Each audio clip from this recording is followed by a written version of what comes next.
सत्यमेव जयते। राष्ट्रीय शिक्षा नीति 2020 मानव संसाधन विकास मंत्रालय, भारत सरकार। सामने आप देख रहे हैं, यह है अनुक्रमणिका जिसमें अध्याय और विषय बताए हुए हैं। आज हम लोग जिस पॉइंट की बात करने जा रहे हैं वो है राष्ट्रीय शिक्षा नीति, नेशनल एजुकेशन पॉलिसी 2020 इंट्रोडक्शन, जिसको हम कहते हैं परिचय। हिंदी में आज हम इसे पढ़ेंगे, शब्दशः इसे हम पढ़ने की कोशिश करेंगे, समझाएंगे और ज़्यादा से ज़्यादा जानने की कोशिश करेंगे कि राष्ट्रीय शिक्षा नीति आखिर है क्या चीज़। तो चलिए बढ़ते हैं परिचय की ओर। तो परिचय में यहाँ बताने की कोशिश की गई है कि राष्ट्रीय शिक्षा नीति है क्या। शिक्षा पूर्ण मानव क्षमता को प्राप्त करने, एक न्यायसंगत और न्यायपूर्ण समाज के विकास और राष्ट्रीय विकास को बढ़ावा देने के लिए मूलभूत आवश्यकता है। जैसा कि सभी लोग जानते ही हैं कि शिक्षा का कितना महत्व होता है। अब हम आगे बढ़ते हैं। गुणवत्तापूर्ण शिक्षा तक सार्वभौमिक पहुंच प्रदान करना, वैश्विक मंच पर सामाजिक न्याय और समानता, वैज्ञानिक उन्नति यानी कि साइंटिफिक डेवलपमेंट, राष्ट्रीय एकीकरण, नेशनल इंटीग्रेशन और सांस्कृतिक संरक्षण के संदर्भ में और संस्कृति को बचा करके रखना, इस संदर्भ में भारत की सतत प्रगति और आर्थिक विकास की कुंजी है। क्या है वह? शिक्षा। सार्वभौमिक यूनिवर्सल उच्चतर स्तरीय शिक्षा वह उचित माध्यम है जिससे देश की समृद्ध प्रतिभा और संसाधनों का सर्वोत्तम विकास और संवर्धन व्यक्ति, समाज, राष्ट्र और विश्व की भलाई के लिए किया जा सकता है। अगले दशक में भारत दुनिया का सबसे युवा जनसंख्या वाला देश होगा और इन युवाओं को उच्चतर गुणवत्तापूर्ण शैक्षिक अवसर उपलब्ध कराने पर ही भारत का भविष्य निर्भर करेगा। जितना हो सके ज़्यादा से ज़्यादा हायर एजुकेशन लोगों को प्रोवाइड करवा करके ही देश जो है भविष्य अपना जो है वो बना पाएगा और पूरी दुनिया में अपना परचम लहरा पाएगा। भारत द्वारा 2015 में अपनाए गए सतत विकास एजेंडा 2030 के लक्ष्य 4 SDG 4 में परिलक्षित वैश्विक शिक्षा विकास एजेंडा के अनुसार विश्व में 2030 तक सभी के लिए समावेशी और समान गुणवत्ता युक्त शिक्षा सुनिश्चित करने और जीवन पर्यंत शिक्षा के अवसरों को बढ़ावा दिए जाने का लक्ष्य है। ये जो लक्ष्य 2015 में सेट किया गया है, उसी के अंतर्गत नेशनल एजुकेशन पॉलिसी में कुछ चेंजेस किए गए हैं। इसी तरह के उदात्त लक्ष्य के लिए संपूर्ण शिक्षा प्रणाली को समर्थन और अधिगम को बढ़ावा देने के लिए पुनर्गठित करने की आवश्यकता होगी ताकि सतत विकास के लिए 2030 एजेंडा के सभी महत्वपूर्ण टारगेट और लक्ष्य SDG प्राप्त किए जा सकें।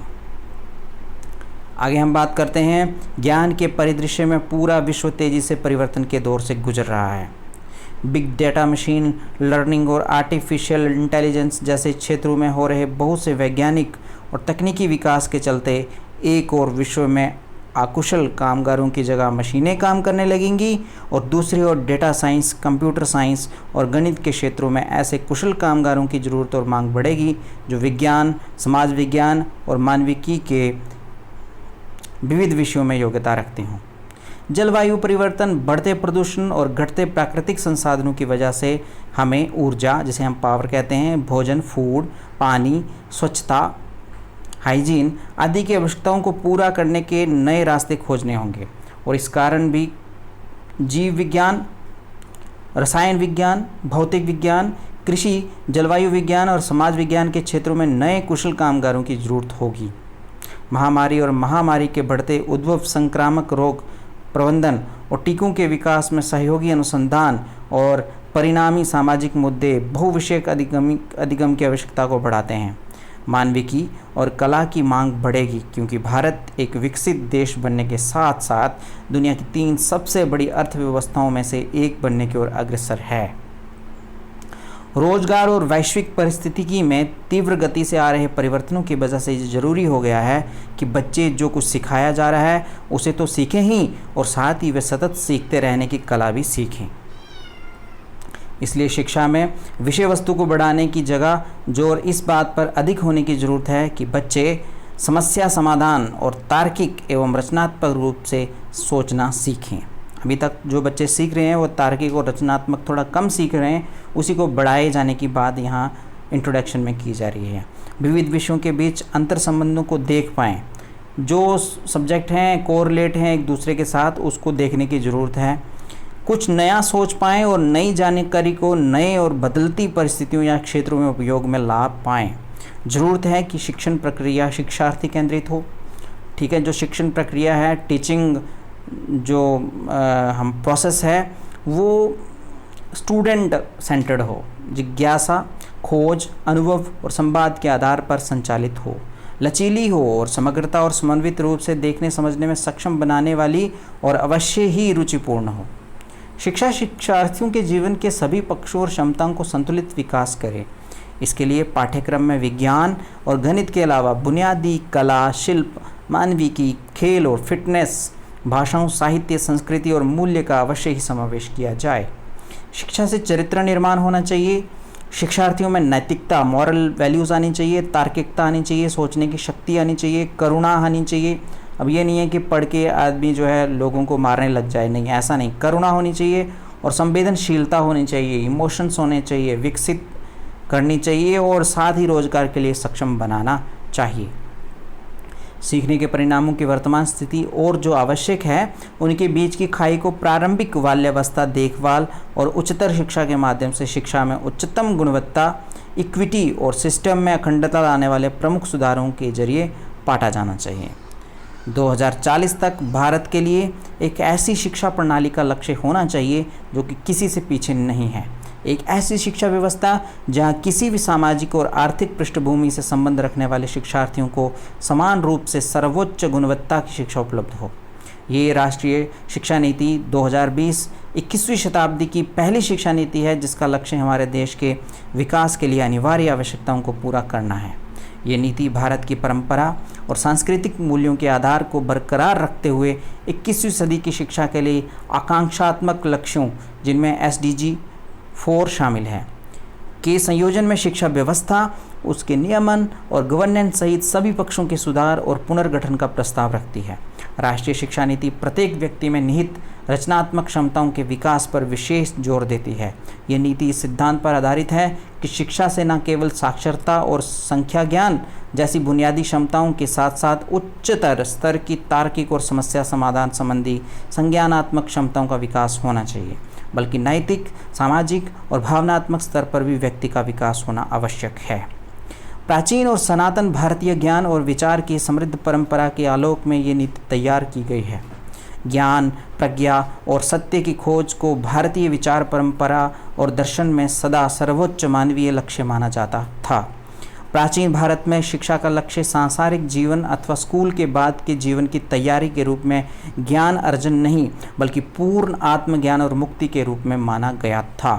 तक्षशिला, नालंदा, विक्रमशिला और बल्लभी जैसे प्राचीन भारत के विश्व स्तरीय संस्थानों ने अध्ययन के विविध क्षेत्रों में शिक्षण और शोध के ऊंचे प्रतिमान स्थापित किए गए हैं और विभिन्न पृष्ठभूमि और देशों से आने वाले विद्यार्थियों और विद्वानों को लाभान्वित किया था। इसी शिक्षा व्यवस्था ने चरक, सुश्रुत, आर्यभट्ट, बराहमिहिर, भास्कराचार्य, ब्रह्मगुप्त, चाणक्य, चक्रपाणि, दत्ता, माधव, पाणिनि, पतंजलि, नागार्जुन, गौतम, पिंगला, शंकरदेव, मैत्रेयी, गार्गी और थिरुवल्लुवर जैसे अनेकों महान विद्वानों को जन्म दिया। इन विद्वानों ने वैश्विक स्तर पर ज्ञान के विविध क्षेत्रों जैसे गणित, खगोल विज्ञान, धातु विज्ञान, चिकित्सा विज्ञान और शल्य चिकित्सा, सिविल इंजीनियरिंग, भवन निर्माण, नौकायान निर्माण और दिशा ज्ञान, योग, ललित कला, शतरंज इत्यादि में प्रामाणिक रूप से मौलिक योगदान किए। भारतीय संस्कृति और दर्शन का विश्व में बड़ा प्रभाव रहा है। वैश्विक महत्व की समृद्ध विरासत को आने वाली पीढ़ियों के लिए न सिर्फ सहेज कर संरक्षित रखने की जरूरत है, बल्कि हमारी शिक्षा व्यवस्था द्वारा उस पर शोध कार्य होने चाहिए और उसे समृद्ध किया जाना चाहिए और नए नए उपयोग भी सोचे जाने चाहिए। जो हमारी पुरानी शिक्षा है उनके ऊपर बल देने की बात यहाँ पर की गई है। शिक्षा व्यवस्था में किए जा रहे बुनियादी बदलावों में केंद्र में आवश्यक ही शिक्षक होने चाहिए। शिक्षा की नई नीति को निश्चित तौर पर हर स्तर पर शिक्षकों को समाज के सर्वाधिक सम्माननीय और अनिवार्य सदस्य के रूप में पुनः स्थान देने में सहायता करनी होगी। क्योंकि शिक्षक ही नागरिकों की हमारी अगली पीढ़ी को सही मायने में आकार देते हैं। इस नीति द्वारा शिक्षकों को सक्षम बनाने के लिए हर संभव कदम उठाए जाने की आवश्यकता है, जिससे वे अपने कार्यों को प्रभावी रूप से कर सकें। नई शिक्षा नीति को हर स्तर पर शिक्षण के पेशे में सबसे होनहार लोगों का चयन करने में सहायता करनी होगी, जिसके लिए उनकी आजीविका, सम्मान, मान मर्यादा और स्वायत्तता सुनिश्चित करनी होगी। साथ ही तंत्र में गुणवत्ता नियंत्रण और जवाबदेही की बुनियादी प्रक्रियाएं भी स्थापित करनी होंगी। नई शिक्षा नीति को सभी विद्यार्थियों के लिए, चाहे उनका निवास स्थान कहीं भी हो, गुणवत्तापूर्ण शिक्षा व्यवस्था उपलब्ध करानी होगी।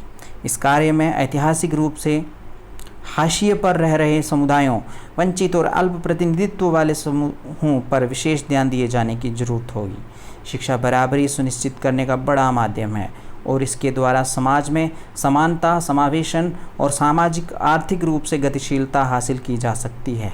ऐसे समूहों के सभी बच्चों के लिए परिस्थिति जन्य बाधाओं के बावजूद हर संभव पहल की जानी चाहिए, जिससे वे शिक्षा व्यवस्था में प्रवेश भी पा सकें और उत्कृष्ट प्रदर्शन भी कर सकें।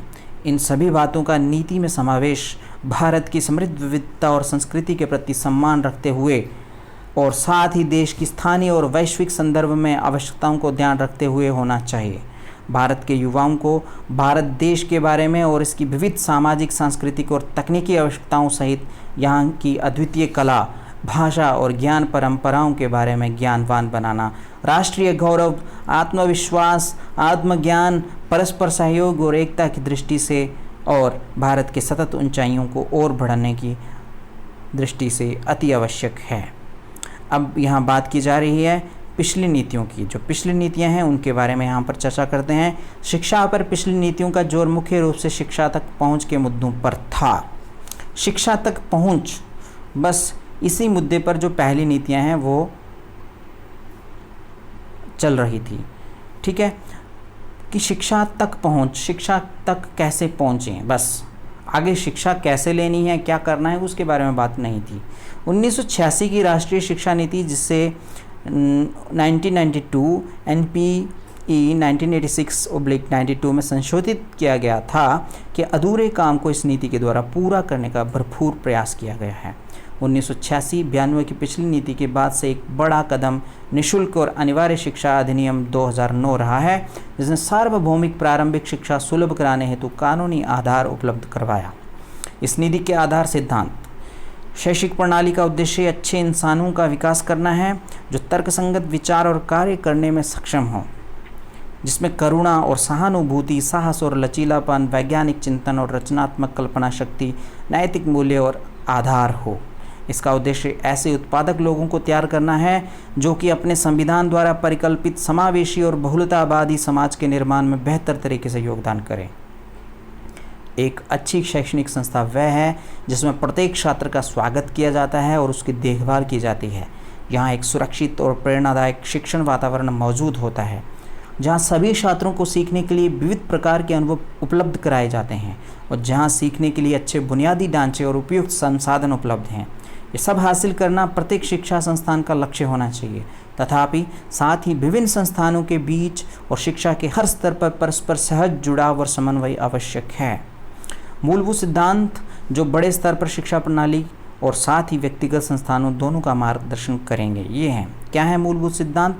हर बच्चे की विशिष्ट क्षमताओं की स्वीकृति, पहचान और उनके विकास हेतु प्रयास करना।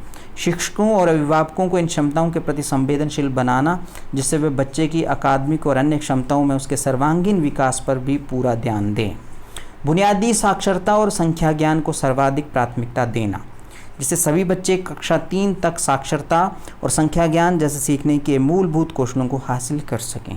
लचीलापन, ताकि शिक्षार्थियों में उनके सीखने के तौर तरीके और कार्यक्रमों को चुनने की क्षमता हो और इस तरह वे अपनी प्रतिभा और रुचियों के अनुसार जीवन में अपना रास्ता चुन सकें। कला और विज्ञान के बीच पाठ्यक्रम और पाठ्येतर गतिविधियों के बीच व्यावसायिक और शैक्षणिक धाराओं आदि के बीच कोई स्पष्ट अलगाव ना हो, जिससे ज्ञान क्षेत्रों के बीच हानिकारक ऊंच नीच और परस्पर दूरी एवं असंबद्धता को दूर किया जा सके। सभी ज्ञान की एकता और अखंडता को सुनिश्चित करने के लिए एक बहुविषयक दुनिया के लिए विज्ञान, सामाजिक विज्ञान, कला, मानविकी और खेल के बीच एक बहुविषयक मल्टी डिसिप्लिनरी और समग्र शिक्षा का विकास। अवधारणात्मक समझ पर जोर, ना कि रटंत पद्धति और केवल परीक्षा के लिए पढ़ाई। रचनात्मकता और तार्किक सोच, तार्किक निर्णय लेने और नवाचार को प्रोत्साहित करने के लिए। नैतिकता, मानवीय और संवैधानिक मूल्य जैसे सहानुभूति, दूसरों के लिए सम्मान, स्वच्छता, शिष्टाचार, लोकतांत्रिक भावना, सेवा की भावना, सार्वजनिक संपत्ति के लिए सम्मान, वैज्ञानिक चिंतन, स्वतंत्रता, जिम्मेदारी, बहुलतावाद, समानता और न्याय, बहुभाषिकता और अध्ययन अध्यापन के कार्य में भाषा की शक्ति को प्रोत्साहन, जीवन कौशल जैसे आपसी संवाद, सहयोग, सामूहिक कार्य और लचीलापन, सीखने के लिए सतत मूल्यांकन पर जोर, इसके बजाय कि साल में अंत होने वाली परीक्षा को केंद्र में रखकर शिक्षण हो, जिससे कि आज की कोचिंग संस्कृति को ही बढ़ावा मिलता है। तकनीकी के यथासंभव उपयोग पर जोर, अध्ययन अध्यापन कार्य में भाषा संबंधी बाधाओं को दूर करने में, दिव्यांग बच्चों के लिए शिक्षा को सुलभ बनाने में और शैक्षणिक नियोजन और प्रबंधन में। सभी पाठ्यक्रम, शिक्षण शास्त्र और नीति में स्थानीय संदर्भ की विविधता और स्थानीय परिवेश के लिए एक सम्मान हमेशा ध्यान में रखते हुए कि शिक्षा एक समवर्ती विषय है। सभी शैक्षिक निर्णयों की आधारशिला के रूप में पूर्ण समता और समावेशन, साथ ही शिक्षा को लोगों की पहुंच और सामर्थ्य के दायरे में रखना, ये सुनिश्चित करने के लिए कि सभी छात्र शिक्षा प्रणाली में सफलता हासिल कर सकें। स्कूली शिक्षा से उच्चतर शिक्षा तक सभी स्तरों के शिक्षा पाठ्यक्रम में तालमेल, प्रारंभिक बाल्यावस्था देखभाल तक शिक्षा से शिक्षकों और संकाय को सीखने की प्रक्रिया का केंद्र मानना, उनकी भर्ती और तैयारी की उत्कृष्ट व्यवस्था, निरंतर व्यावसायिक विकास और सकारात्मक कार्य वातावरण और सेवा की स्थिति, शैक्षिक प्रणाली की अखंडता, पारदर्शिता और संसाधन कुशलता, ऑडिट और सार्वजनिक प्रकटीकरण के माध्यम से सुनिश्चित करने के लिए एक हल्का लेकिन प्रभावी नियामक ढांचा, साथ ही साथ स्वायत्तता, सुशासन और सशक्तिकरण के माध्यम से नवाचार और आउट ऑफ द बॉक्स विचारों को प्रोत्साहित करना। गुणवत्तापूर्ण शिक्षा और विकास के लिए उत्कृष्ट स्तर का शोध, शैक्षिक विशेषज्ञों द्वारा निरंतर अनुसंधान और नियमित मूल्यांकन के आधार पर प्रगति की सतत समीक्षा, भारतीय जड़ों और गौरव से बंधे रहना और यही प्रासंगिक लगे वहाँ भारत की समृद्ध और विविध प्राचीन और आधुनिक संस्कृति और ज्ञान प्रणालियों और परंपराओं को शामिल करना और उससे प्रेरणा पाना। शिक्षा एक सार्वजनिक सेवा है। गुणवत्तापूर्ण शिक्षा तक पहुँच को प्रत्येक बच्चे का मौलिक अधिकार माना जाना चाहिए। एक मजबूत, जीवंत सार्वजनिक शिक्षा प्रणाली में पर्याप्त निवेश, साथ ही सच्चे परोपकारी, निजी और सामुदायिक भागीदारी को प्रोत्साहन और सुविधा। इस नीति का विज़न क्या है? विज़न क्या है? टारगेट।